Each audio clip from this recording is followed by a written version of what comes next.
네. 물론 이제 오늘 이야기를 다 드릴 건데요. 자, 우선 첫 번째 그 고등과정 고등학생 내신반을 안 한다라는 그 정책은 어 철회하기로 했습니다. 그 주 1회 수업으로 운영을 하려고 했는데 음 제가 이제 5-6년 전에 주 1회 수업으로 했던 친구들하고 지금 대상인 친구들하고 다르다라는 판단이었고 경쟁이 안 된다. 그러니까 주 1회 수업을 해서 경쟁이 안 된다라는 생각으로 어 고등학생, 그러니까 뭐 내신, 뭐 모의고사, 수능, 3회 수업 진행하는 구조로 네. 네, 지금 월수급 수업으로 잡았어요.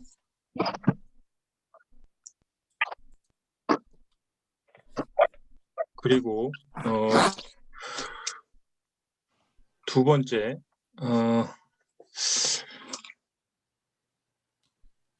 지금 이제 선생님들을 저희가 많이 영입한 이유는 제가 수업을 안 하려고 하는 게 아니라 수업에 좀 더 저는 좀 집중하고 싶은 사람이거든요. 그러니까 아까 이제 재학생 부모님이 전화하셔 가지고 동네 사람이 거기 원장님이 수업은 안 하고 관리만 하신다라고 들었다라고 하셨는데 그럴 계획이다라고. 근데 이제 지난주 설명회 때 제가 그걸 쪼끔 명확하게 전달하지 못한 부분도 있었고, 근데 이제 저는 관리보다 수업이 쉬운 사람이거든요. 제 생각에는 저는 제 가치를 그렇게 생각해요. 제가 만약에 관리하는 입장이면은 저만큼 관리할 수 있는 사람이면은 한 150만 원 정도면은 저만큼 관리할 수 있겠다. 근데 저만큼 수업할 수 있는 사람을 끌고 오려면은 제가 판단하는 가치는 한 1,500 정도? 네. 그러니까 제가 똑같은 일을 하면서 예 월급을 1,500을 주는 것보다 150을 주는 게 이득이겠죠. 그러니까 제가 수업을 안 할 리는 없습니다. 이 수학 빼고는 할 수 있는 게 별로 없는 사람인데 이제 재학생 부모님들은 아시겠지만은 제가 수학 빼고는 모든 게 서투르거든요. 예. 그러니까 그걸 다 이해하시고 예 막 다니시는 건데 제가 이제 관리만 할 리는 없습니다. 그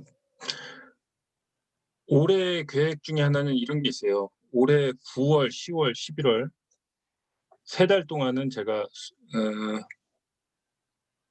수업을 안 할 거예요. 안 할 계획입니다. 그래서 3달 동안 새로 태어난 아들도 좀 보면서 어 요 3달 동안은 이제 선생님들 수업을 듣도록 하고, 저는 가족들하고 시간을 보낼 계획이고요.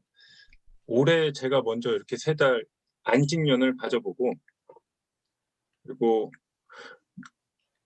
내년부터 저희 선생님들도 1 년에 3 달씩은 좀 이렇게 그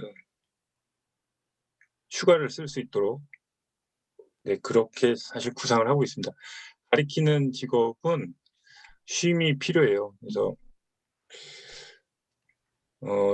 공부도 해야 되고 재충전도 해야 되고 예. 목사님이나 그래서 입시 지도하는 선생님들은 그런 이유에서 좀 쉬는 거잖아요. 그래서 저희도 그런 학원 플랜을 가지고 있습니다. 네. 음.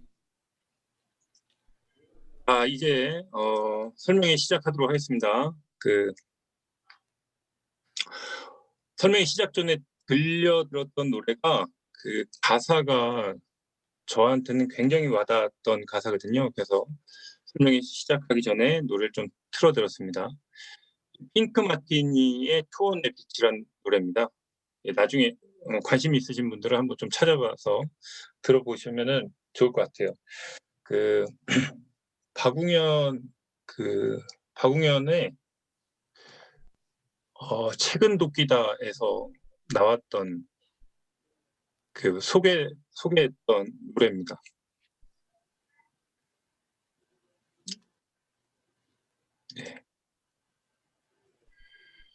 네, 오늘 설명의 개요는요. 제 소개를 하고요. 두 번째, 달라진 대입 수학 이해하고 준비하는 방법. 세 번째, 팀 수학 교육과정 소개. 네, 그리고 네 번째, 선생님 소개, 교육비 안내, 셀프 리더십 교육 안내, 그다음에 수학 스토리 만들기, 그다음에 3월 개설 수업 시간표 이렇게 보여드리겠습니다. 네, 우선 저 인사를 드리면서 얼굴을 좀 보여드릴게요. 네, 잘 보이시나요? 네. 네, 잘 보여요. 네, 감사합니다. 네. 네. 팀수학 원장 서정님입니다. 안녕하세요. 네. 네, 이게 좀 너무 쑥 들어가지고 하면은 이제 얼굴 봤으니까 하도록 하겠습니다.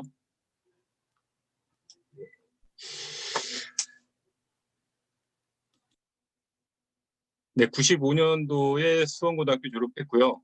03년도 한양대를 졸업했습니다. 저희가 이제 가난했거든요. 그래서 이제 뭐 그 당시엔 다들 그랬겠지만은, 제가 이제 공부를 잘했어요. 대학 다닐 때도 잘해가지고 교수님들이 유학을 권했었는데 유학 갈 형편은 안 돼가지고요. 학교를 좀 오래 다녔어요. 저는 대학교 들어갈 때 등록금 한 번 내고 그다음부터 졸업할 때까지는 전액장학금으로 다녀가지고 한 번도 낸 적이 없거든요. 그러니까 학교를 다니는 건 저한테 공짜였거든요. 그래서 한 학기에 23학점씩 들어가지고 보통 120학점으로 졸업을 하는데 저는 163학점으로 졸업을 했어요. 학교를 5년 다녔죠. 2002년도 한양대학교 졸업 앨범에도 찍혔고요. 2003년 졸업 앨범에도 찍혔어요. 그러니까 무슨 공포 영화에 나오는 이 친구는 작년 졸업 앨범에도 있는데 해마다 졸업 앨범에 있네라는. 이게 또 가난해서 그 졸업 앨범도 못 샀어요. 5만 원짜리. 예. 이제 학교를 다니면서 원래 이제 주전공은 경제학이었는데요. 교육공학도 학위를 받았고 교원자격증이 사회문화, 역사, 경제, 도덕과 윤리. 네. 제가 세보니까 한 6과목 되더라고요. 이게 이때 수학도 사실 시도를 했었는데 수학은 실패했어요. 이때는 수학은 실패했고 나중에 이제 수학을 제대로 공부했던 거는 아주 후죠. 그래서 고려대학교에서 수학 전공 과정이 있었는데 그때 수학을 이제 제대로 공부해 볼 기회가 있었고 졸업은 못했습니다. 제가 지금은 이제 영통에서 대입 수학을 가르친 지 이제 16년이 됐고요. 지금도 수능을 보면은 100점이 나오고 상위 0.01%, 전국 50등을 유지하고 있습니다. 그러니까 저보다 수학을 잘하는 사람은 대한민국에 49명밖에 없습니다. 성격은 다혈질에 자유분방하고 물고기 자리다운 감성 충만한 스타일입니다. 제가 용쌤인 이유는 46살 용띠라서 용쌤이고요. 별다른 이유는 없습니다. 지금 이제 삼형제 아빠이고 팀 수학학원 원장입니다. 제가 미리 신청하신 분들한테는 이제 브런치를 좀 보내드렸는데요. 그 글이 그래도 오늘 설명회가 이렇게 구성이 된 서론에 해당하는 이야기 때문에 도움이 되실 거라고 봅니다. 늦게 지금 신청하셨던 분들은 제가 다시 한번 브런치 글을 올리도록 하겠습니다.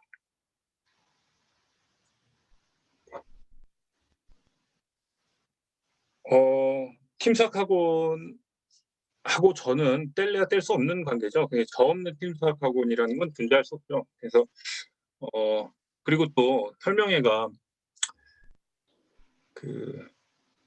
개인적인 경험을 기반으로 얘기를 해야지 그러지 않고 그냥 너무 두리뭉실해질 수 있기 때문에 제가 수학 공부한 경험을 좀 말씀드릴게요.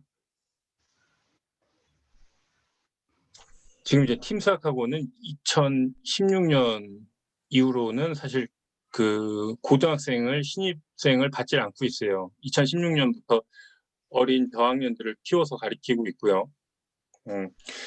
그래서 원래는 고등학생들만 가리켰기 때문에 그 친구들은 2016년 일대 고1이던 친구들은 제가 이제 3년 동안 이제 인원 충원 없이 좀 지도하면서 졸업을 시켰죠. 그래서 2016년 이후로 저는 연구할 시간들이 많았어요. 그러니까 가르치는데 그전에는 스킬 중심으로 수업을 하다가 제가 지난 10년 동안의 수능 문제, 모의고사 문제를 모두 이렇게 다시 분석을 해봤더니 원리가 보이고 출제 경향이 보이고 예상이 되고 그전에는 그냥 습관적으로 가르치던 문제풀이에서 새로운 힘이, 그러니까 저학년을 가리키면서 그런 가치를 발견하는 것을 알게 된 것 같아요. 그래서 그전에 가르치던 방식하고는 완전히 달라졌어요. 제가 지금 가르칠 수 있는 방법은 저는 그래서 많이 성장했다라고 생각을 합니다. 7년 전에 글쓰기를 처음 시작을 해봤는데요. 수학과 글쓰기가 관련이 없다라고 생각할 수도 있는데 사실 저는 우리가 생각하는 수학과 국어, 언어 매우 좀 연관된 포지션이 많고 오히려 영어는 사실 큰 관련은 없다고 생각해요. 예, 그러니까 관련이 있어도 뭐 이렇게 조금 이렇게 수학과 국어가 공유하는 부분보다는 좀 적은 부분을 공유한다라고 생각을 합니다. 7년 전에 글을 처음 이제 써보자라고 생각을 해서 쓰면서 어떤 좀 신비로운 경험을 했는데요. 문장들에서 수학적인 코드가 보이기 시작하는 거예요. 그래서 그전에는 초등학교 1, 2학년 수준의 글쓰기밖에 못했는데 이게 글쓰기도 수학적인 코드가 존재하는구나라는 생각이 들어서 그걸 이제 그대로 좀 따라서 하다 보니까는 지금은 그래도 브런치 작가도 됐고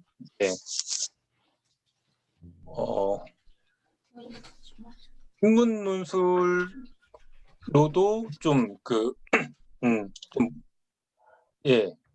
쓸만한 글들을 좀 만들어내고 있습니다.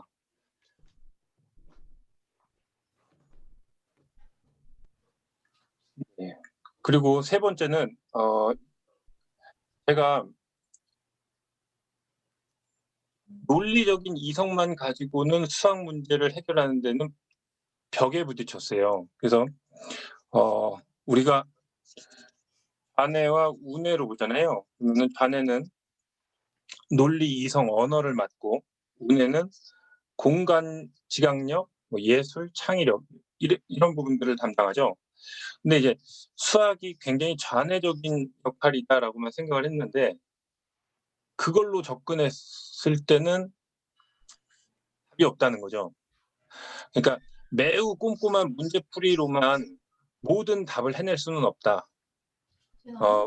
문제를 통찰하는 직관력 없이 매우 디테일한 문제풀이 이것만 가지고는 최고 실력을 못 만든다. 네.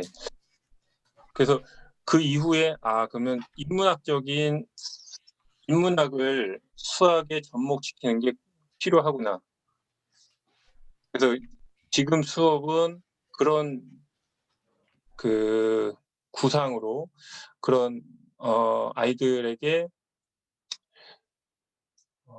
감성을 좀 포함시켜서 네. 논리와 생각만 바뀌는 게 아니라 마음이 동하는 수업을 좀 해야 된다라고 생각을 하고 있습니다. 저도 그렇게 해서 좀 깨우친 게 있었던 거고요. 네. 초등수학, 중등수학, 고등수학에 대해서 좀 구분해 드리고 설명을 드리겠습니다. 초등수학은 사고력, 근력을 강화하는 시기입니다. 그래서 이때 사고력을 강화시키지 않고 그리고 중등 과정으로 들어가게 되면은 나중에 크게 힘들어지는 시기가 와요. 그게 언제냐면 중등에서는 수학을 도구로 쓰거든요.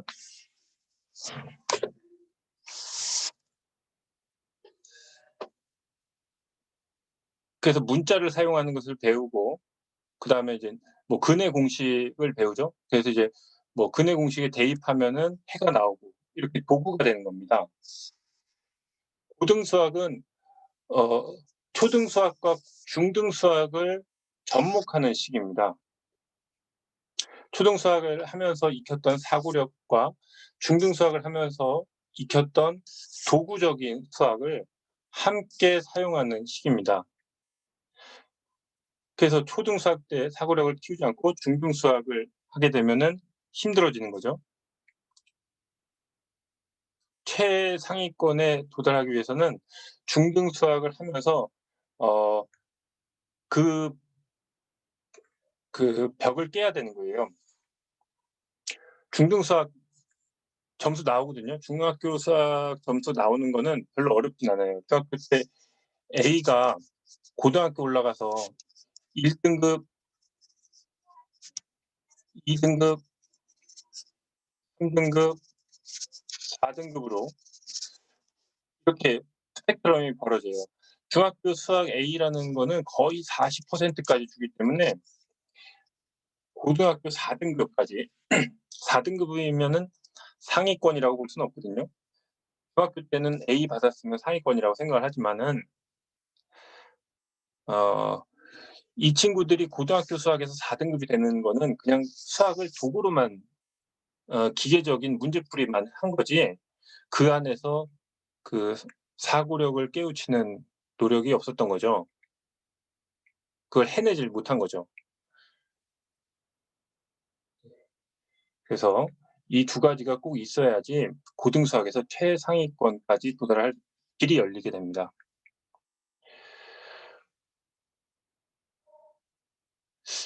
네. 고등 수학은 이게 지금 접목을 한다는 거는 굉장히 주도적이고 적극적인 그 융합의 과정이거든요. 그러니까 이거는 자기가 의도하고 힘을 내야지 이게 가능한 거예요.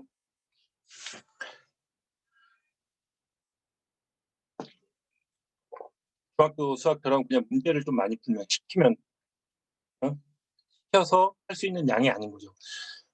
그거의 10배 이상의 학습량이 필요하기 때문에 굉장히 능동적인 인 거죠. 설명회를 준비하면서 이게 지금 부모님들 대상으로 하는 설명인데 내용이 자꾸 그 아이들을 훈계하는 내용들 네. 그쪽으로다가 자꾸 내용이 자꾸 이렇게 쏠리는 거예요. 그래서 아, 어떤 점들은 애들한테도 도움이 될 수 있겠구나 싶어 가지고 나중에 이제 아이들하고 좀 이런 걸 얘기할 수 있는 시간을 좀 만들어 볼까 합니다. 네. 그러면은 고등학교 수학은 크게 이제 내신, 모의고사와 수능, 그다음에 수리논술 이렇게 세 가지로 보죠. 내신 수학은 학교 간 선생님에 따라서 어 음 정말 훌륭한 선생님들은 자기가 수업 시간에 가르친 내용을 어 변별력 있는 문제로 그걸 출제를 합니다. 그러니까 수업과 뭐 시험이 완전히 별도가 아니죠. 수업 시간에 자기가 강조한 내용들 아이들에게 주도적으로 그 학습시킨 부분들을 변별력 있는 문제를 만들어낼 줄 알아요. 예. 훌륭한 선생님이죠. 그러면은 그 선생님의 그 특성에 따라서 내신 수학은 준비를 해야 되고요. 모의고사와 수능은 이제 모의고사는 어 그 모의고사는 고1 때까지는 사실 점수가 웬만큼 나와요. 고1 모의고사까지 점수가 나오는 거는 기계적인 학습도 가능성이 있어요. 근데 이제 고2 모의고사부터는 본 실력들이 좀 나와요. 그래서 공부에 공부에서 마음이 뜬 애들은 고2 때부터는 모의고사 성적이 안 나와요. 그리고 이제 저도 실패한 경험이 고3 이라도 고3 6월, 9월 그 핵심 모의고사라도 기계적인 훈련한 친구들, 그러니까 '난 진짜 성적 만들고 싶다.' 아주 그냥 그 열의에 차서 공부한 친구들, 기계적으로 공부해도 성적이 나와요. 근데 이제 창의력이 없는 친구죠. 그 공부의 방향을 잘못 잡은 거죠. 누가 시켜서 한 건 아니라서 아주 그러니까 기를 쓰고 열심히 했는데 기계적인 훈련으로 간 거죠. 그러면은 모의고사까지는 나와요. 예, 성적이 그 사실 수능에서 이제 무너질 수 있어요. 음 실제 수능에서는 점수가 나오려면 어 문제풀이를 공부할 때 어 그냥 답이 나온다고 해서 넘어가면 안 되고 어 좀 더 깊이 있게 생각을 하고 그 문제 푸는 스킬에만 초점을 맞추지 말고 그 생각을 열고 바라봐야 돼요. 그런 습관들이 자리 잡히면은 이제 수능도 당연히 점수가 나옵니다. 대학별 수리 논술은 논리적 쓰기 훈련이죠. 이거를 고1 때부터 할 필요는 없어요. 예. 물론 이제 전략적으로 고1 때부터 난 수리 논술로 뭐 그 학종은 제외하고 전략적으로 수리 논술로 대학을 가겠다 하면은 뭐 고1 때부터 좀 접근할 수도 있겠지만 대부분 그럴 필요는 없어요. 고3 때부터 고3 들어가는 겨울방학 때부터 하면 되고 자기가 지원하고자 하는 대학들 타겟팅을 해야 돼요. 그 예를 들어서 한 5개 대학, 물론 6개까지 쓸 수 있잖아요, 논술이. 근데 5, 6개 이상을 제대로 타겟팅하기는 쉽지 않아요. 그러니까 거기까지만 해서 5개 대학에 대해서 그 역대 기출 문제들, 네, 유사 문제들 분석을 해야 돼요. 그래서 하나의 수학이 이렇게 다양한 것처럼 보이지만은 사실 이거를 다이다이라고 하죠. 예. 각계 전투로다가 하면은 하나도 이룰 수 있는 게 없어요. 어 별개의 공부가 되어서는 안 되고 이것을 공부하는 원리와 핵심과 방법은 기본이 바로 서 있으면은 그게 내신이든 모의고사든 아니면 수리논술이든 다 접목이 가능해요. 여기에 대해서 한 가지 더 말씀드려야 될 거는 공부가 끝나는 순간 무엇이 이루어져서 딱 이렇게 변화가 될 것이다. 그거를 기대하는 친구들이 있는데 그렇지 않아요. 예. 그러니까 공부하는 과정에서 즐거움이 있어야 되고 그 즐거움 속에서 답을 찾아내는 거예요. 2시간을 가야 되는데. 그러니까. 네. 제가 모두 음수거를 해드릴게요. 공부하는 과정에서 답이 있다는 얘기는 예를 들어서 공부하다가 보니까는 자기가 오일러라는 수학자의 일생에 굉장히 흥미를 갖게 됐어요. 그래가지고 오일러가 풀어낸 바젤의 문제에 대해서 연구를 하고 그러면 그게 이제 수능이나 모의고사나 나올 것이다. 그래서 그 문제 하나만 보는 게 아니라 그 역사적인 흐름 속에서 바젤의 문제의 가치와 그 수학사의 의미 그거를 발견을 하는 거죠. 그 과정에 있어서 대학으로 들어가는 길이 열리게 돼요. 그냥 문제 하나 푼다고 해서 달라진다라고 생각하면 안 됩니다.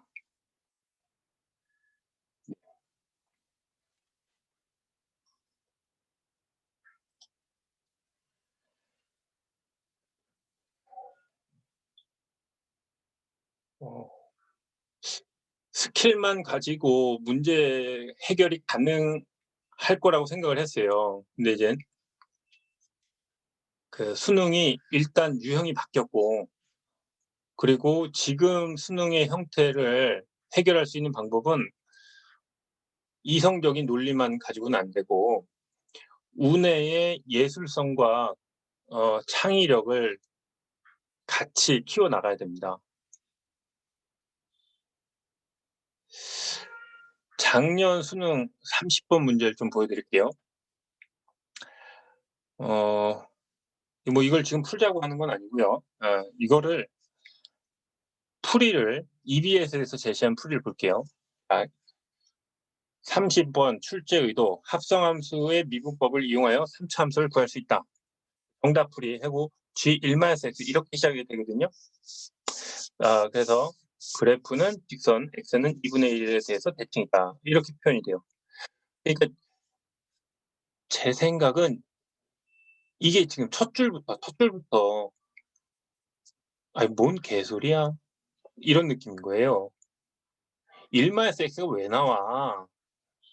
이거 아무 연결고리가 없는 학습자의 문제를 적거나 문제를 보고 이 문제를 읽고 나서 인식의 흐름이 있을 거 아니에요. 인식의 흐름.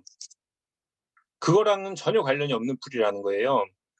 그러니까 우리가 EBS에서 제시한 답을 보면서 뭐라고 생각하겠어요? 이걸 내가 생각을 해내야 되겠구나. 이런 생각을 할 거 아니에요. 아이들이. EBS인데. 근데 이게 지금 잘못된 풀이란 말이죠. 제 생각에는. 인식의 흐름에 맞지 않다. 물론 저는 이제 이런 방식대로 문제를 풀지는 않아요. 문제를 보고 이거를 그러니까는 이렇게 해야겠다. 그래서 그 의식의 흐름이죠. 의식의 흐름에 기반을 해야지 인위적인 풀이는 이런 인위적인 풀이를 아이들한테 보여주는 것도 잘못된 거고 그리고 우리가 문제집 해설에 의존해서 공부할 수는 없다라는 거예요.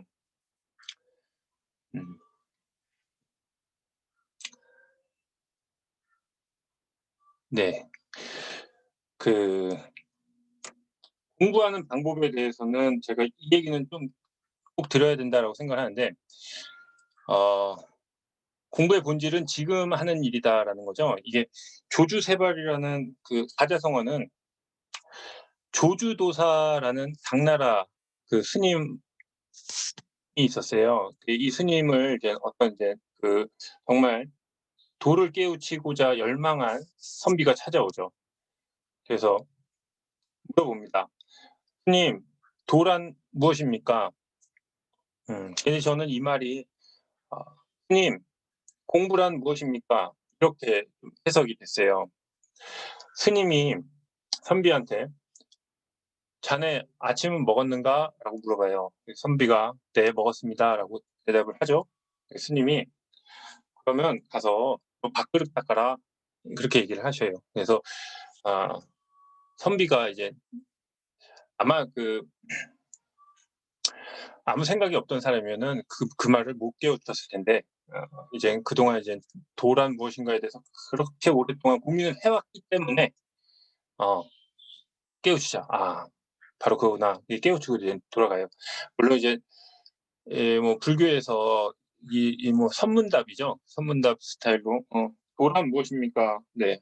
"네 앞마당을 닦는 게 도야." 뭐 이렇게 얘기하는 건데 어 저도 여기서 깨우침을 얻었어요. '아, 공부 미루지 않는 것이고 탓하지 않는 것이다.' 이게 탓하지 않는다라는 게 공부에서 얼마나 중요한 건지 좀 그 우리가 좀 이 시간에 좀 같이 느꼈으면 좋겠습니다. 제가 이 얘기도 계속 또 말씀드릴게요. 자, 수학 공부의 망조에 대해서 좀 말씀을 드리면요. 음 모션, 움직임에 대한 인지가 부족합니다. 그 이거는 그 보통 이제 여자아이들이 어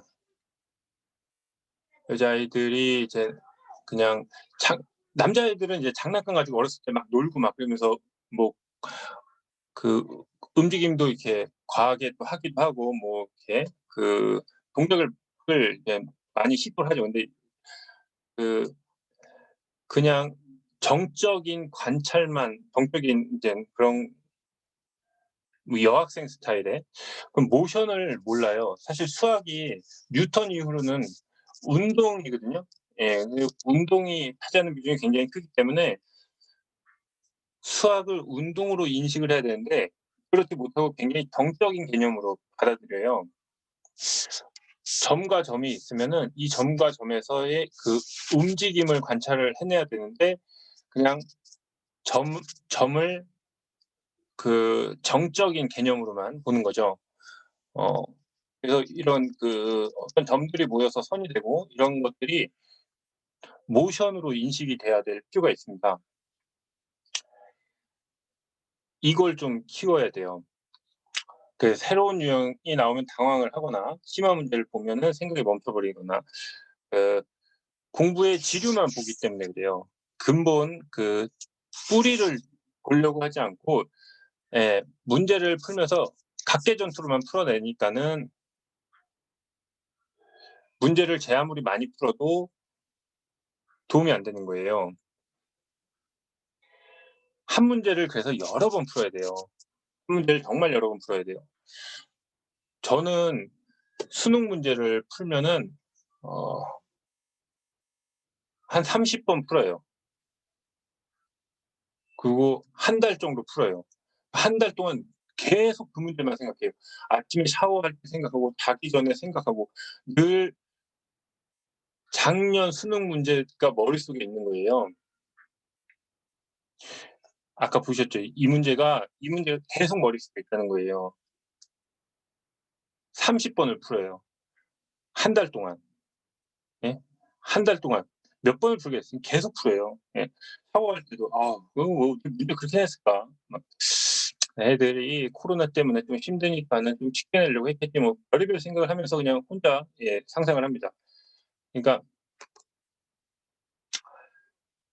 여러 문제를 풀긴 해야 되지만은 한 문제를 여러 번 풀어야지 가치가 발견이 되고 그 뿌리가 드러나게 됩니다.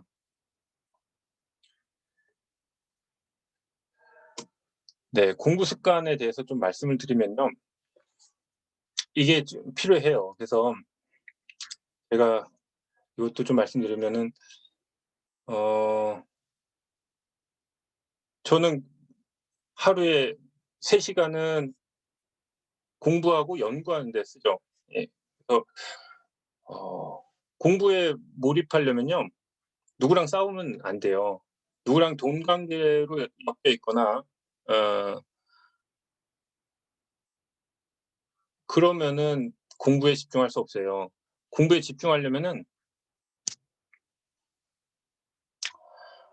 뭐 가까운 이제 가족들, 집사람하고도 다투지 말아야 되고 돈 문제에 얽혀 있어서도 안 되고 이게 마음 상태가 평온해야지 수학에 집중해서 빠져들 수 있어요. 그러니까 아이들도 루틴을 만들어서 어 몰입에 들어갈 수 있는 그런 이게 인생에서 공부에 완전히 이걸 매진을 해야지 그냥 공부를 시킬 때만 하고 이런 자세로는 사실 중고등학교 과정 아니 고등학교 과정에서는 이젠 그 답을 답이 없는 거죠. 음.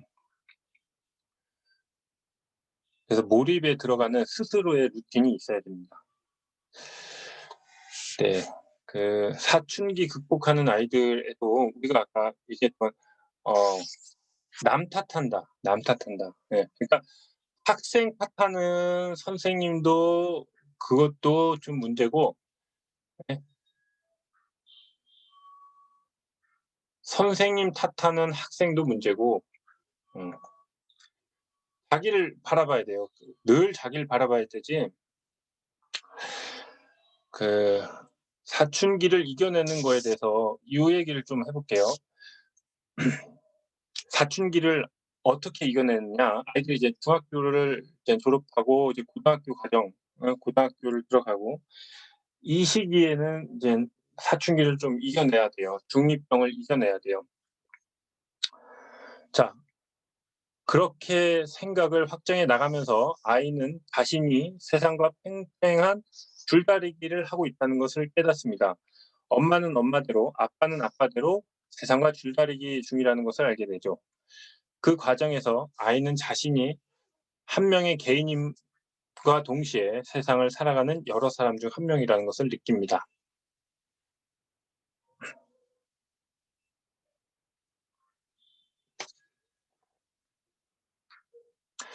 그 지난주 지난주 토요일에 우리 셋째 아들이 태어났어요. 2시 21분에 태어났습니다. 어 집사람이 매우 힘을 줘 가지고 두 번 만에 예 아이는 건강하게 4.03 킬로로 태어났어요. 근데 문제는 그다음부터인데 아니 간호사가 놀라는 거예요. 이게 뭐지? 뭐지?" 뭐 과장님 부르고 그러니까 뭐지? 뭐지?" 분위기가 아니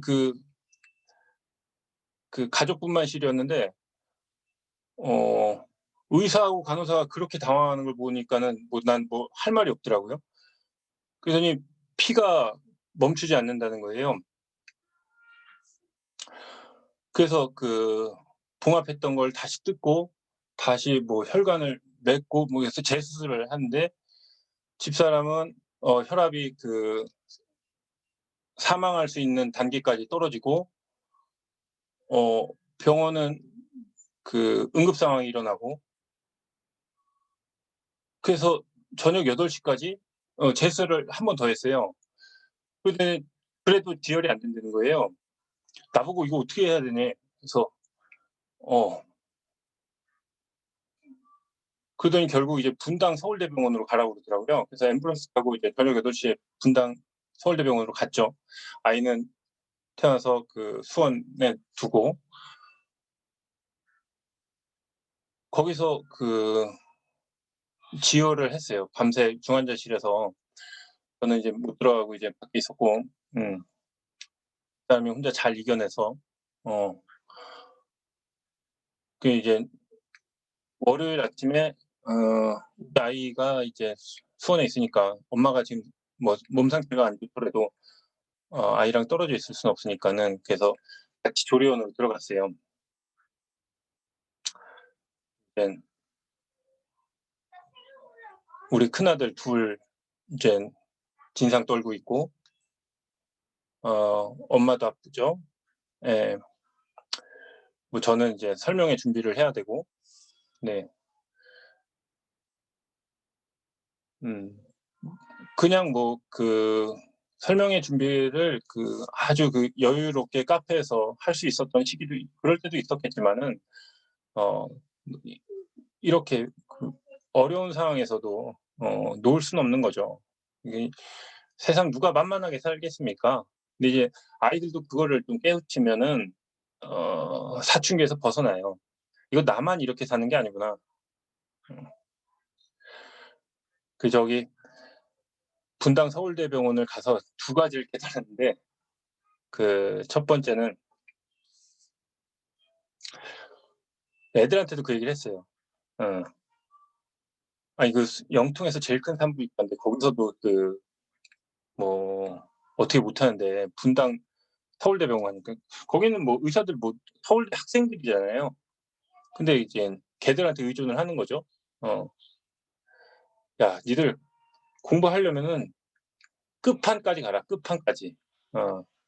의대를 갈 거면은 뭐 의대 간다고 해서 뭐 다 똑똑하다. 저는 그렇게 생각했는데 서울대 의대를 가라.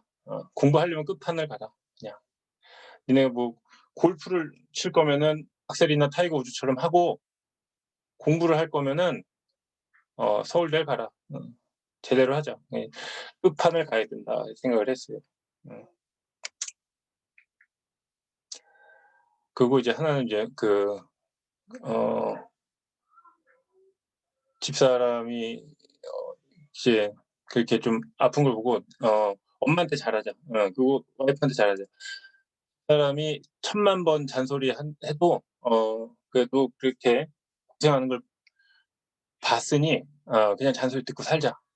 뭐 잔소리 듣는 거 뭐 대수라고 삐지고 뭐 그러지 말아야겠다. 중요한 걸 깨달았죠. 네. 그리고 공부하는 방법에 대해서 다시 예 제가 넘어올게요. 네. 자 정신 차릴게요. 네. 노트법은 올해 학원의 가장 중요한 키워드입니다. 아이들이 노트하는 방법을 알게끔 도와줘야 된다라고 생각합니다. 요거는 제가 아이들 지도할 때 좀 가르쳐 주고요. 어 노트는 이 그리드 노트라고 하는데 코넬 그리드라고 합니다. 그래서 격자가 있는 노트를 사용해야지 수학에서는 좀 도움이 됩니다. 커리큘럼 말씀드릴게요. 중등 과정은 이제 수학이 약한 친구 그다음에 중위권 친구, 상위권 친구 똑같은 방법으로 가르칠 수는 없어요. 어 그리고 사실 더 정확하게 하면 개개인별로 다 다를 수밖에 없어요. 공부라는 거는 개개인별로 느끼는 것들이 다 다르기 때문에 그런 맞춤이 필요합니다. 그 수학이 약한 친구들은 중등 과정을 24개월로 봐요. 그리고 중학교 졸업할 때 고일 수학까지 마치는 걸로. 네. 그리고 어 중위권 친구들은 중학교 졸업하면서 고이 과정까지 마무리를 합니다. 마무리했다고 해서 완전히 끝나는 건 아니에요. 선행 플랜하고 현행 플랜은 또 달라요. 현행 플랜은 실전이고 거기는 뭐 치열한 전쟁터라고 생각하면 돼요. 선행 플랜으로는 이제 수학 1, 2 까지 가고요. 네. 이거는 이제 중학교 내용이 들어가는 적정 시기가 6 학년 봄 정도로 가요. 네. 지금 이제 우리 친구들 거의 중학교 과정 중에 있잖아요. 이거는 상위권 네. 학업 성취도가 상위 10% 내외인 친구들을 1% 내외로 진입시키는 게 목적입니다.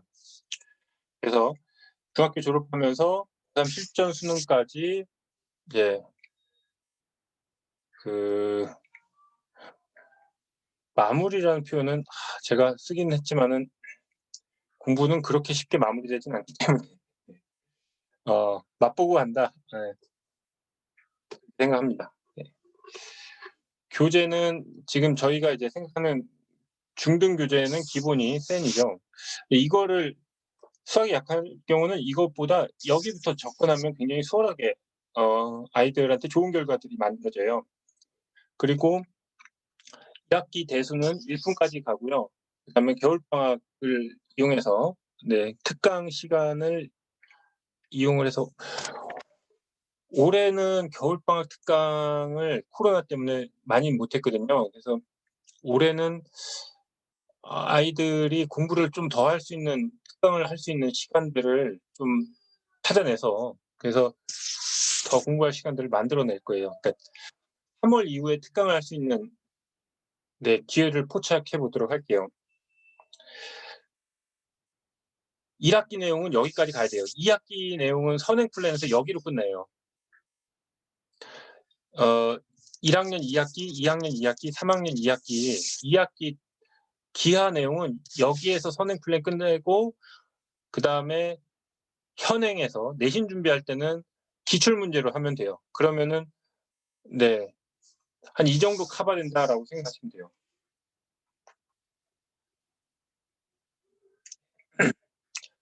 현행은 내신 대비죠. 내신 대비는 기출 자료집으로 진행을 합니다. 고1 과정은 12개월 과정으로 써 있잖아요.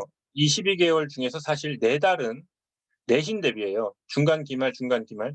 올해는 중간고사를 또 안 볼 수 있으니까는 좀 달라질 수 있는데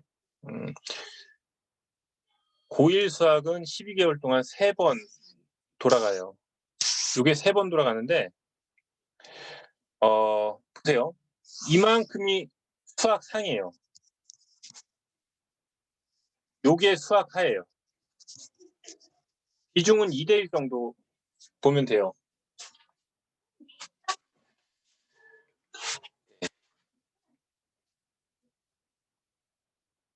그만큼 수학 상이 차지하는 비중이 크고요.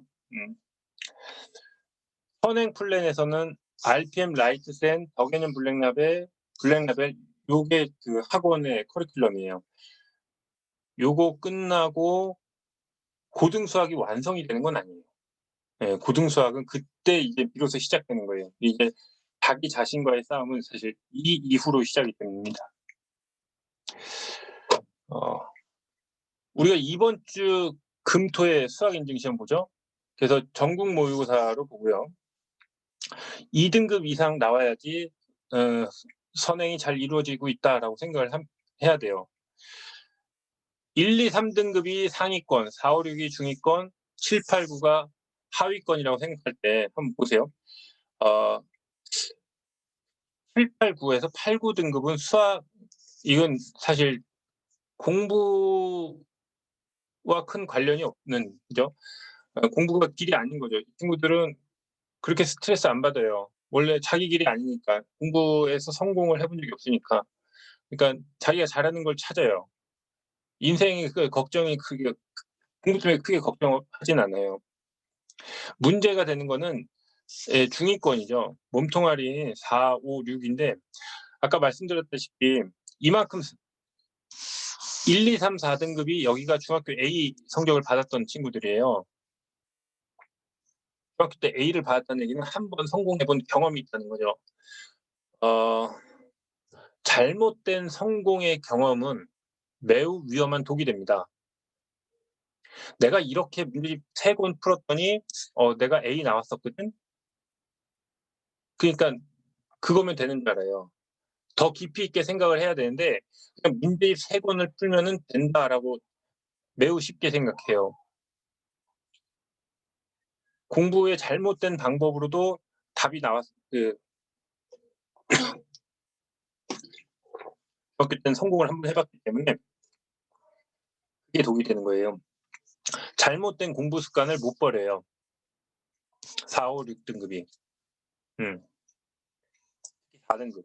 6등급은 그나마 그래도 겸손하게 내가 좀 할 줄 모르니까 배워야겠다 이렇게 생각을 해요.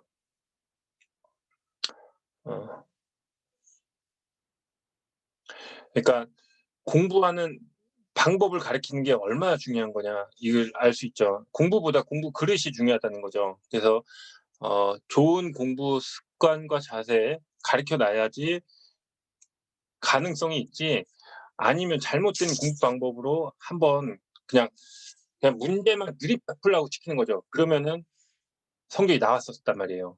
예, 그러면 그 친구는 그게 고등학교 때는 독이 돼서 망치는 원인이 됩니다. 네. 리더스 클래스는 3, 4월로 한정을 했는데, 예, 이제 계속 갈 것 같아요. 그래서 월수금 6시부터 9시, 공부가 필요하면 10시까지라도, 네, 이제 그 내신, 수능, 대학별 수능을 필요한 거 다 이렇게 지도하고요. 그리고 스토리 거의 뭐 수학 스토리면은 적극적으로 제가 이제 설계하는 데 도움이 되고, 수학이 아닌 스토리도 뭐 그 상담을 통해서 아이가 예를 들어서 뭐 소방관이 자기 꿈이다 하면은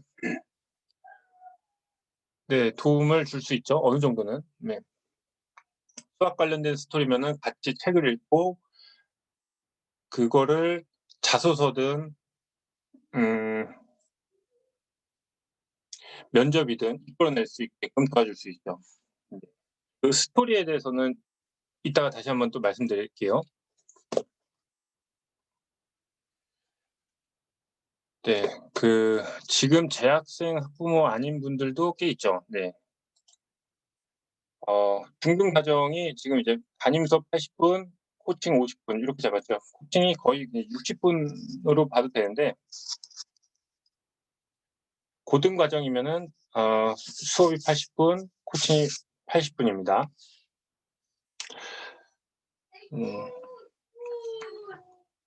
네, 정원은 8명. 네, 이렇게 됩니다. 선생님, 네, 희선이가 고등학교 이거 시간표를 보니까 네, 5시 20분에 끝나는 걸로 돼 있던데. 그 6시까지 못 오겠네요. 그죠? 그러니까 희선이 아빠인데요.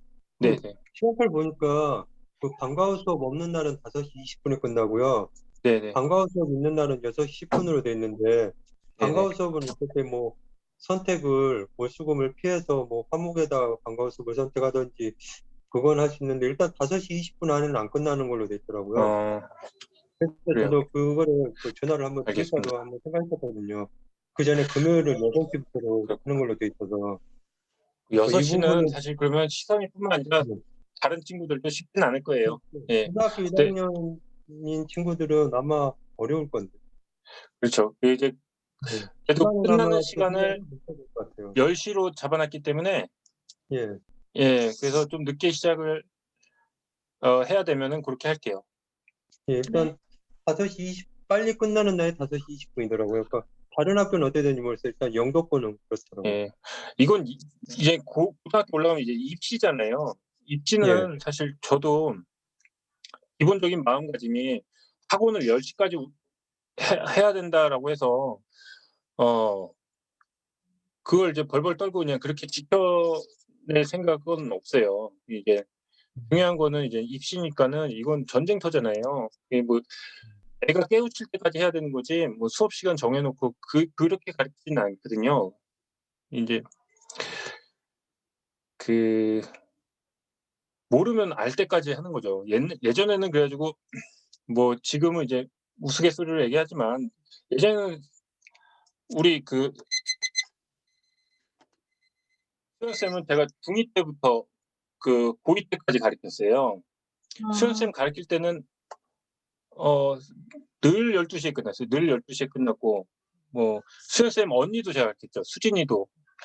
그 친구 가르칠 때는 1시까지 가르치고, 뭐 수업 끝나면 저도 이제 맥주에다가 통닭시켜서 애들 이제 먹이면서 이제 그 낭만이 있던 시절이죠. 그러니까 예전에는 다 그렇게 했던 거예요.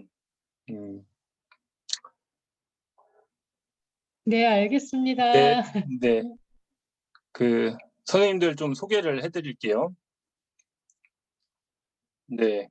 원래 이제 강의원 선생님이 저희 데스크에 있었는데 지금 이게 원래 들어올 때는 그 아이들 가르치고 싶어서 들어왔는데 그 실력이 그래가지고 안 된다. 준비가 안 됐다. 제가 그렇게 판단을 하고 선생님 그 관리를 좀 하면서 공부를 해라, 준비를 해라. 그래가지고 1년 반 동안 이제 데스크 관리를 하면서 준비를 했죠. 그래서 지금 데스크 선생님은 현지영 선생님이 지금 오셨고 이제 시원 쌤은 그 코칭으로 그래서 학습 관리를 하고 있습니다. 꼼꼼하십니다. 네. 연수 쌤은 중학생 애들이 사춘기 때 잘 참고 기다려 주시죠. 그래서 정말 뭐 부끄럽지만 저도 좀 포기했던 친구들을 연수 쌤이 성적을 만들어내고 살려내고 그래서 네, 지금은 뭐 학원 1타 선생님이죠. 저희 학원. 네. 네, 시선 쌤은 저하고 이제 10년 동안 수학을 같이 연구한 선생님이고요. 예. 저희 학원 선생님들이 다 그렇지만은 같이 책을 읽으면서 그 책으로 좀 우선 나부터 좀 변화되자. 예, 그래야지 누구를 좀 변화시킬 수 있지 않는가 이렇게 노력하고 있습니다. 혜영 쌤은 말씀이 많지 않으시죠? 그래서 말보다 행동이 빠른 사람이고요. 근데 시간 관리, 자료 관리 이런 데 있어서 네, 늘 큰 도움을 주시는 분이십니다. 네, 최수연 선생님은 학생으로 팀사학에서 3년 있었고 강사로 3년 있었죠. 꼼꼼하게 개별 코칭하시고 잘 들어주는 선생님입니다. 임정 선생님은 이번에 새로 오셨는데요. 전에 이제 엠코드 학원에 계셨고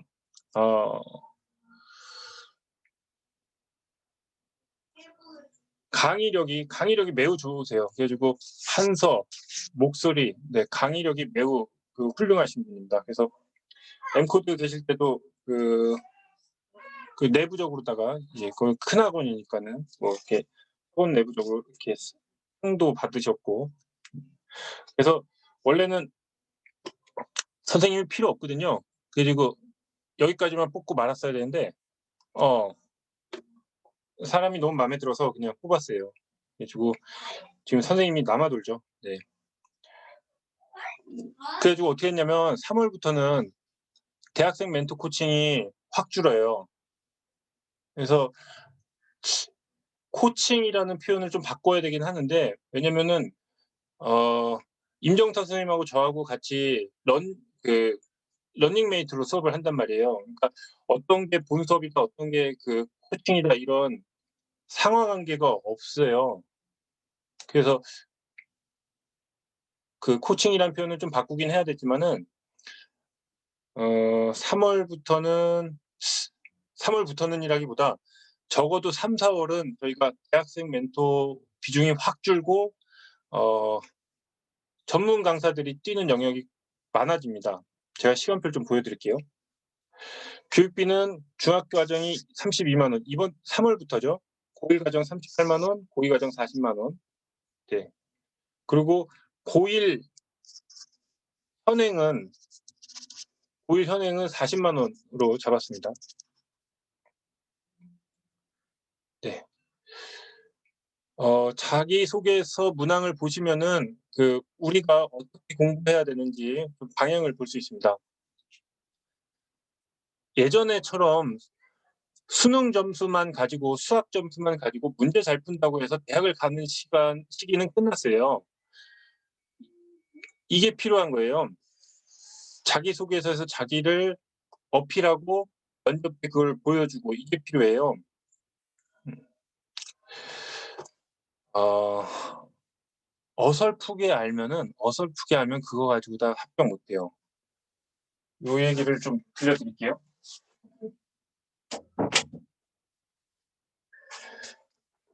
10년 전에 서울대 수학과 면접을 보낸 친구가 갔다 와서 이제 선생님 저 떨어진 것 같아요. 네, 그랬더니 바젤의 문제를 답을 6분의 파이 제곱을 6분의 2제곱이라고 대답을 했어요. 예, 면접 때 이렇게 얘기를 했다는 거죠. 에휴, 그거 가지고 떨어지겠냐. 속으로는 그렇게 생각했어요. 이거 사람이 그 정도 실수할 수 있지 그런 거 가지고 떨어질까? 이 생각을 했어요. 근데 실제 떨어졌어요. 이 친구는 떨어졌고 재수해서 갔어요. 재수해서 서울대 수학과를 갔죠. 자, 왜 떨어졌을까요? 이거 도찐개찐인데 파이는 아시죠? 원주율 3.14 1592 자연대수 2는 2.718 점점점 어차피 무리수고 도찐개찐인데 이렇게 실수했다고 떨어질까? 그땐 그렇게 생각을 했던 거죠. 지금에 와서, 그러니까 이건 10년 전 얘기고 지금에 와서 나한테 누가 이렇게 물어보면 에휴 너 떨어질만 했지. 6분의 파이 제곱을 6분의 2제곱이라고 잘못 말하면 어떡하냐. 그게 말이 되냐. 지금은 이렇게 생각할 거예요. 우리가 A 더하기 A를 누군가 A 제곱이라고 얘기하면은 야 그게 말이 되냐. 네가 지금 그걸 실수라고 말할 수 있냐? 이게 무슨 실수냐? 이렇게 생각을 할 수 있거든요. 이것도 마찬가지예요. 바젤의 문제는 소수의 합이 매우 불규칙적인 소수의 합이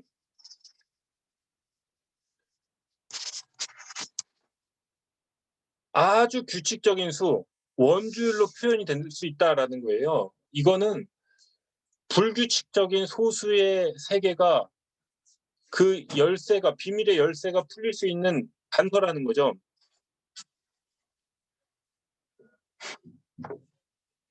그러니까 이게 원주율 파이를 자연대수 2라고 잘못 얘기하는 거는 얘가 알고 있는 것이 요만큼 우리가 사실 면접 때 드러나는 거는 빙산의 일각이 드러나는 거잖아요. 그러니까 이 안에 빙산이 들어있느냐 아니면 진짜 얘가 알고 있는 게 요거밖에 없느냐. 예. 그러니까 10년 전에 저도 이거밖에 몰랐고 10년 전에 저도 이거밖에 몰랐고 그 후에 저도 이제 계속 공부하고 깨우치면서 이 안에 더 있다라는 걸 알게 된 거죠. 그러니까 이게 면접에서 충분히 떨어질 수 있는 거죠. 이게 극기에 표현돼야 돼요.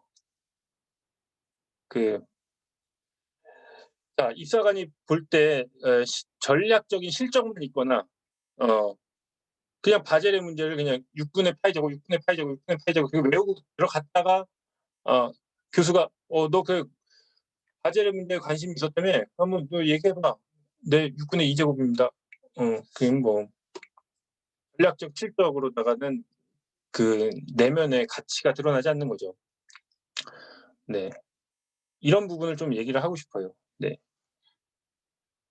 그 학생의 지적 호기심이 표현이 돼야 된다라는 거죠. 그래서 바젤의 문제를 통해서 그 처음에 그 베르누이가 제시하고 그다음에 뉴턴도 못 풀고 그랬던 문제를 오일러라는 청년이 28살 때 해내죠. 그러니까 가우스의 제자가 이거는 소수의 규칙성을 판단할 수 있다라고 해서 시도를 했더니 그 문제가 이제 지금은 이제 밀레니엄 문제로 등재가 돼가지고 가장 어려운 수학 난제로 자리를 잡은 거죠. 그런 호기심이 면접 때 이제 그 입사관이 찔러주면은 그게 이제 발현이 되는 거예요. 자소서 예시인데요. 학교에서 소수에 대해서 배웠습니다. 네. 그러니까 여기서 자소서에는 그 빙산의 일각을 제시해 주고 우리는 그 이면에 그러니까 매우 깊은 지식들을 이걸 아주 넓게 파야 되는 거예요. 그냥 문제 하나, 수학 문제 하나 풀어서는 해결할 수 없는 거죠. 네. 오늘 설명회가 좀 길어졌는데요. 네. 10분만 더 부탁드릴게요. 셀프 리더십은 어느 정도 좀 홍보가 된 것 같아 가지고 요거는 패스할게요. 요렇게 배불뚝이 여기 안에 이렇게 맥주를 꽉 채웠다가 요렇게 멋진 사람이 됐다는 거죠. 아이들하고 플래너를 계속 같이 쓰고 있고요. 이게 보니까는 요거 요즘에 인제 플래너 쓰는 게 다른 학원에서도 좀 이렇게 하더라고요. 시도를 하는데 예전에 우리 리포트 바인더 쓰는 그것도 우리가 저기 영통에서 제일 먼저 시작했거든요. 제 머리에서 나온 건데 다른 학원에서도 그걸 이제 따라 하더라고요. 예. 대형 학원이든 어디든지 다 따라하더라고요. 근데 그때는 '이렇게 좀 뺏겼다.'라고 생각을 하는데 이번에 셀프 리더십 이거 플래너 교육 다른 데서 하는 거 보고 저는 지금 그렇게 생각 안 해요. 이거 못 따라와요. 이거는 우리 수준을 따라오려면은 거의 불가능한 거예요. 왜냐면 이건 나밖에 못해요. 이거는 나밖에. 이건 사람이 할 이유가 없어요. 아니 수학 선생님이 수학을 가르쳐야지 이걸 왜 해요? 할 명분이 없어요. 예. 저니까 하죠. 그죠? 예. 아시는 분은 아실 거예요. 네. 우리가 이제 아이들하고 목표를 달성할 수 있는 길을 찾아가는데 플래너만 쓰는 걸로다가는 해결이 안 되는 게 있어요. 실제 자기가 달성하고자 하는 길은 이런 목표 관리 기법을 배워야 됩니다. 아이고, 네. 이게 너무 길게 끌어서 시간표를 보여드리게 됐는데요. 네. 저희 단톡에다가 이 카톡으로 다 보내드릴게요. 저희 오늘 설명회 한 건 다 보내드릴게요. 그래가지고 대학생 멘토를 빼고 그래서 헤드와 헤드 구조로 가는 거예요. 헤드와 헤드 구조로 가서 최소연 쌤 지원. 이제 이 수업은 최소연 쌤이 담임으로 하고 있는 이 수업을 제가 지원을 하는 거고 제가 이제 선생님들을 다 담임으로 배정을 했어요.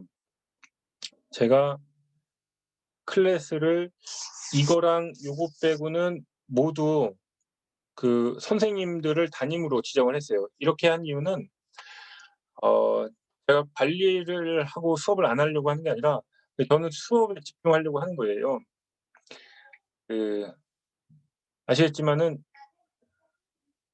제가 이제 관리보다는 수업을 잘하는 거고 그리고 학부모와의 채널에 있어서는 선생님들이 도움이 필요해요. 이 수학밖에 모르는 사람이라 저는 사실 저 같은 사람은 저는 선생을 하면 안 된다고 생각을 해요. 이거는 공부를 좀 틀려본 사람이 공부하다가 좀 사춘기도 겪어보고 좀 그런 사람들이 해야 되는데 저는 고등학교 때 수학 평균이 100점이에요. 고등학교 내신을 단 한 문제도 틀려본 적이 없어요. 공부만 하고 살았고 그러니까 부모님들과의 그런 대화의 채널에 있어서는 부족한 게 많을 수밖에 없어요. 선생님들하고 제가 그런 도움을 받아야지 학원을 꾸려갈 수 있어요. 그래서 이렇게 되는 거예요. 최 선생님이 이제 담임으로 맡고 있는 이 수업을 저도 들어가요. 그러면은 제가 이제 들어가서 하는 역할은 제가 할 수 있는 베스트를 하는 거죠. 강의를 할 수 있으면 강의를 하고 개별 코칭이 필요하면 개별 코칭하고, 야, 넌 좀 남아야겠다. 그러면은 원장으로서 그렇게 이제 아이들을 관리할 수 있죠. 음.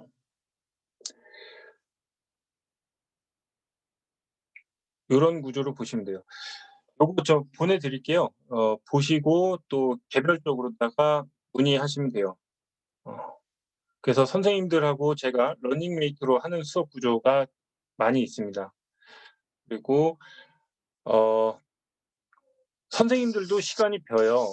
선생님들도 지금 시간이 이렇게 벼요. 그래 가지고 선생님들도 다른 선생님 수업들을 러닝메이트를 하죠. 이렇게 가르칠 때 장점이 그 학생을 다각도에서 관찰할 수 있어요. 제가 보는 관점하고 최세연 선생님이 보는 관점이 달라요. 그러다 보니까는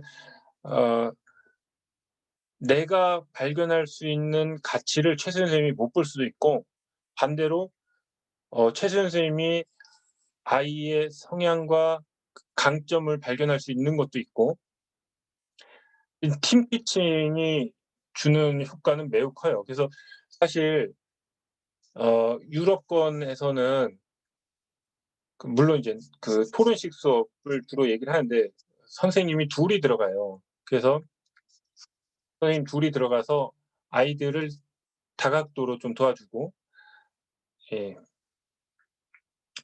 저희 학원도 그런 지금 도움을 줄 수 있는 시기다라고 생각을 합니다. 자, 그럼 스토리를 만들어가는 거는 책, 다큐, 영화, 네, 이런 거죠. 그러니까 아이랑 같이 책을 읽고 여기에서 가치를 발견하는 거죠. 그러니까 이런 책들이 수학의 스토리를 만들어낼 수 있는데, 아이가 학교에서 자율 동아리를, 수학 동아리를 만들어서 우리 뭐 있습니까? 세상의 모든 수학을 읽고, 그러니까 아이들이 학교에서 동아리를 할 수 있어요. 수학 관련 동아리를 만들어서. 그래서 이걸 이제 연구 과제를 하는 거고, 그리고 제가 이제 서포트를 할 수 있죠. "네가 이런 것들을 주제로 연구를 한번 해 봐." 그래서 방향을 잡아 주고, 그러려면은 뭐 "이 책도 한번 읽어 봐야겠네." 그러면은 "이 책도 한번 읽어 봐 봐." 그래서 연결고리를 도와주고, 그러니까 수학 관련된 스토리를 짜는 데 있어서는 더욱더 적극적으로 도와줄 수 있다라고 생각을 합니다. 네, 공부에 대한 의욕이 없는 거는 마치 공부에 의욕이 없는 친구를 가리키는 거는 바람난 남편을 데리고 사는 거하고 똑같아요. 정말 할 맛이 안 나죠. 네. 자, 아이가 근데 공부에 대한 의욕이 없는 게 외형적으로는 그렇게 보일 수 있어요. 근데 이제 특히 남자애들 같은 경우는 표현은 그렇게 하는데 쪼끔 들여다보면은 자기가 필요한 걸 말하지 못하고 있다라는 걸 알 때가 굉장히 많아요. 그래서 정말 아이들과 대화하고 관찰하고 정말 중요해요. 그냥 외형적으로 볼 때는 '아, 쟤는 저거 공부할 생각이 없구나.' 이렇게 보이는데, 애가 뭐 이렇게 숙제도 안 하고 질문도 안 하고 뭐 수업 시간에 집중도 안 하고, 그게 '공부할 의욕이 없다.'라고 우리가 이제 가르친 사람이 판단하지만은, 그러다 보면은 '아, 이게 좀 연결고리가 빠졌는데 이게 필요한데 이거를 애가 요청을 할 줄을 모르는구나.' 이걸 발견할 때가 많아요. 예. 그러니까 너무 쉽게 아이에 대해서 그렇게 판단하지 말고 어 조금 더 지켜보고 도와주고 하면은 달라질 수 있어요. 네. 입학 테스트는 올해부터는 이제 비용이 생겼어요. 그래서 저희가 테스트 보고 리포트 만들어서 보내드리고, 그리고 제가 더욱더 깊이 있게 상담을 드려요. 네. 예, 여기까지입니다. 오늘 설명회는 여기까지이고요. 아까 잠깐 보여드렸던 이 프리드리의 북극해라는 작품인데요. 프리드리라는 이 화가는 어렸을 때 바다에서 자기 동생이 빠져서 죽는 거를 목격을 합니다. 그리고 바다에 대한 트라우마를 갖게 돼요. 그리고 그 트라우마를 이겨내고자 부딪히는 거죠. 예, 바다를 그려요. 자기 동생이 죽은 바다니까 얼마나 차가운 바다를 이제 늘 생각을 하겠어요. 우리가 그 도와줄 수 있는 이제 뭐 책이나 아니면은 이제 동기부여할 수 있는 이제 셀프 리더십, 아이의 어른 마음을, 어른 바다를 깨는 도끼가 돼야 된다라는 생각이에요. 그럴 수 있다라고 생각하고, 아이는 그래야지 세상 그 고등 과정을 그 뚫고 가는 거지. 이걸 뭐 누가 대신 깨준다고 해서 되진 않아요. 예, 스스로 깰 수 있도록 중학교 과정이 끝나기 전에 반드시 그 힘을 줘야 돼요. 그러지 않고서 고등 과정을 시작을 하는 거는, 고등학생이 되는 거는 네, 정말 위험합니다. 의욕이 없는 아이로 만들어 내는 거죠. 중학교 졸업하기 전에, 중학 과정이 끝나기 전에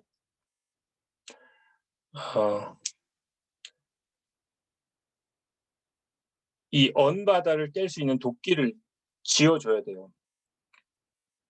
이 그림이 저한테 주는 메시지는 또 달라요. 저는 아이들 입시 지도를 하면서 실패했던 경험, 내가 이 친구를 꼭 대학을 넣고 싶었는데 얘도 나를 믿고 있었고 부모님도 나를 믿고 있었는데, 근데 실패했을 때 그 좌절과 트라우마를 저는 이 그림을 통해서 그 좀 힐링을 하게 됩니다. 그래서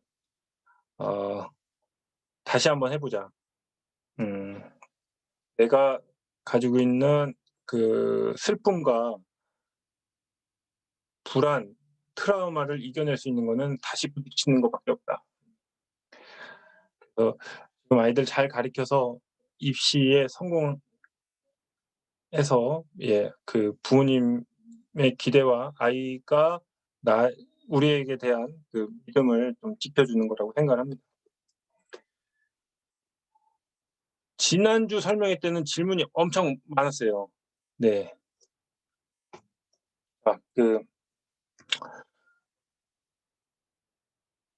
저는 괜찮으니까 급하신 분들은 먼저 나가시고, 네, 질문하실 분들은 좀 편하게 질문해 주세요.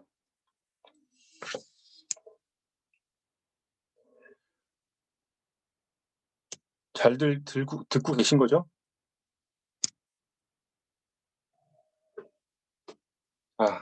네. 네. 고맙습니다. 네. 누구 또 한번 좀 얘기 좀 해주시죠. 네.